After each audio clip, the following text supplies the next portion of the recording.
Hello, welcome to Consciously Healthy. I'm Claire. I'm Laura. We were going to shake up the beginning bit, but we haven't done it. No, we need some suggestions. Yes. What are we talking about today? Okay. We are talking about detoxing, and particularly a favourite subject of ours is that a juice detox doesn't work in terms of cleansing the liver, and cleansing the body. Dun, dun, dun. Really wish someone had told me that 10 years ago. I know. How many juice fasts have we done? Oh, hundreds. Hundreds. How many times has it thrown your digestion out? Oh, hundreds. How many times have you been miserable the whole way through? Oh, cold. Hundreds. Yes. So, do you want to share your experience of juice fasts? Let's talk about our experiences first, and then we'll talk a little bit about... Yeah, I think I'd like to clarify that we're not saying that juicing doesn't have validity. Just putting that out there.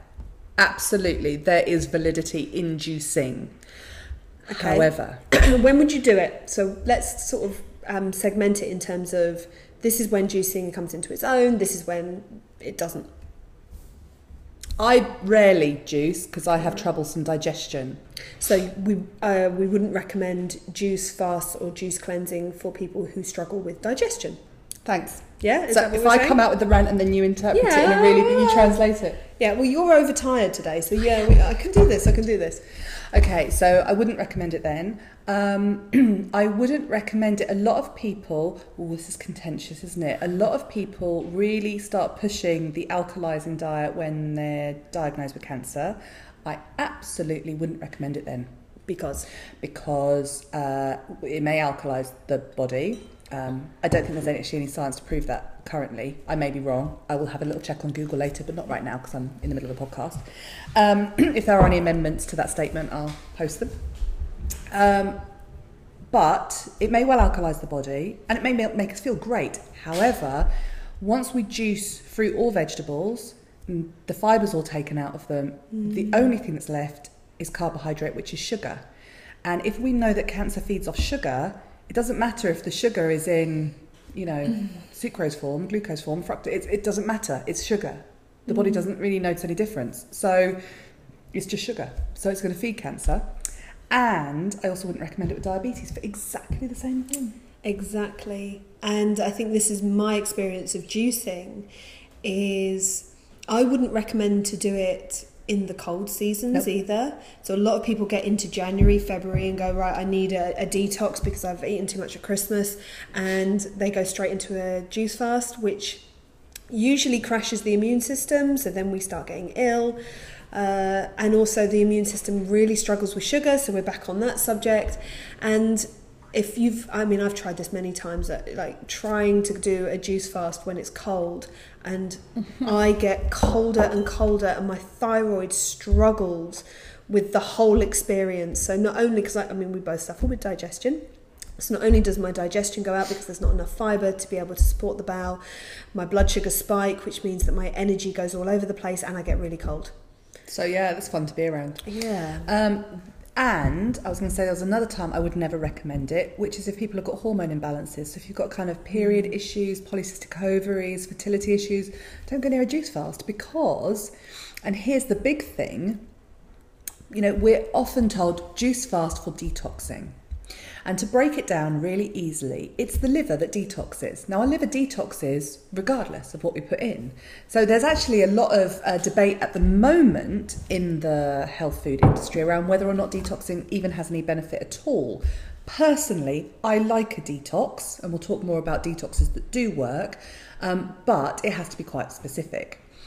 So the liver's always detoxing. It's one of its major jobs. And there are two phases to a detox. So I'm not talking about a dietary detox, I'm talking about the liver's job. So let's just say, like a cleanse. So what the liver does is it takes anything that goes into our body, now that's stuff that we put in our body physically, or what goes onto our body, or what we inhale, okay? So anything that's in our body that is toxic, the liver breaks down. And it does that in these two stages or two phases. And the first stage is when it makes it literally non-toxic. deactivates it. So now we could be talking about serious pollutants, so things like outgassing from paints. You know, have you ever had that feeling when you go into a room that's just been freshly painted and you're in there for a little while and you feel a bit sick? That's your liver actually having to cope with suddenly what is highly toxic chemicals. And what it does is it literally makes that chemical inert, breaks it down. The second phase is where it actually turns it into, or it processes it into, a liquid that can then be detoxed out, or literally eliminated, excreted out by the kidneys. So it sort of breaks it down into a watery substance.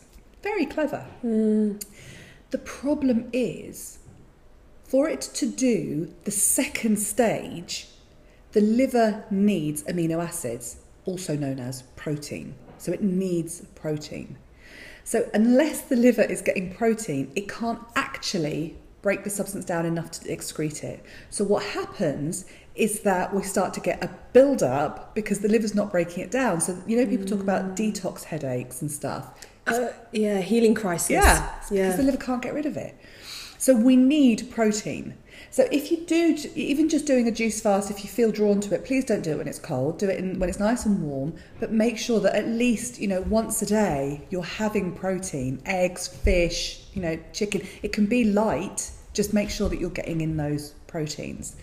Or another way, if people are really determined, is to, instead of just juice, make a smoothie with protein powder. Like, there are ways to do this. And we would also recommend putting in a fat, like almond butter or coconut milk or something, just so that it's just not spiking your blood sugars. So yeah, that's why it kind of doesn't work.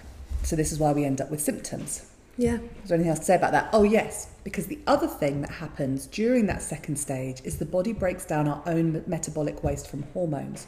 So if there are women with hormone problems, like I was saying, polycystic ovary, period problems, it's usually, that can often be an imbalance in estrogen or our other hormones. And if the imbalance is there's too much, the liver can't clear them out. They just all sit there and build up. And sit on our thighs and our bottoms and so all the things we're trying to cleanse. What you tend to find with doing a juice fast is that you'll feel pretty rubbish going through it. So all the sort of symptoms that we talked about, so we talk about the healing crisis symptoms, so headaches, which can be a liver symptom that is not able to detox properly, spiking in blood sugars, feeling really cold, I mean, we mentioned these, and this is why sort of doing a juice fast, so you get these symptoms. And you also start to lose weight because you're not putting in the calories, you're not putting in the food. And then you start eating normally again. But because the liver hasn't been able to detox, it's started to build it up in the body, it's built it up in the digestion, you might be suffering with a bit of constipation. And actually, you know, my experience of going through juice fast and also seeing other people on juice fast is that it's harder afterwards than it was before. Yeah.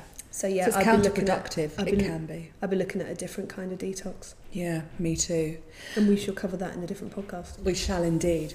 But yes, if you really like the feeling of juicing, so I have got clients who find juicing really supportive to their lifestyles, and people who do juicing. I've actually met some vegans who do juicing really, really well, but I wouldn't even call it juicing. They do smoothies because they will juice their greens, which they then put into a smoothie with things like avocado, very little fruit for a start, but lots of greens, kale, spinach, that kind of thing.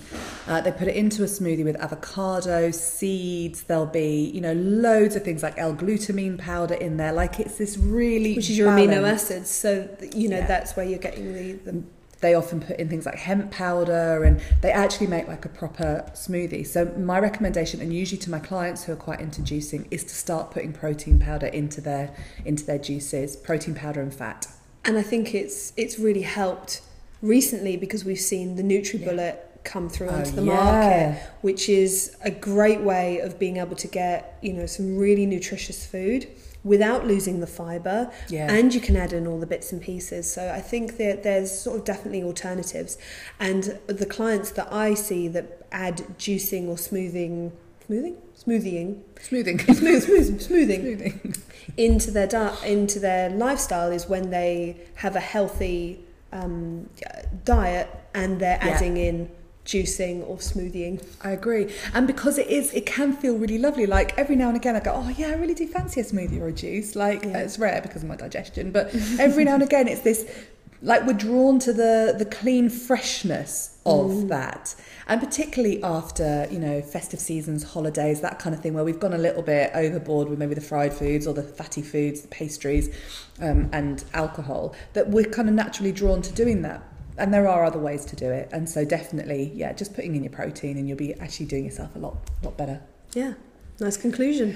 So that's why juicing doesn't work. Contentious indeed. And we'll see you next time. Bye.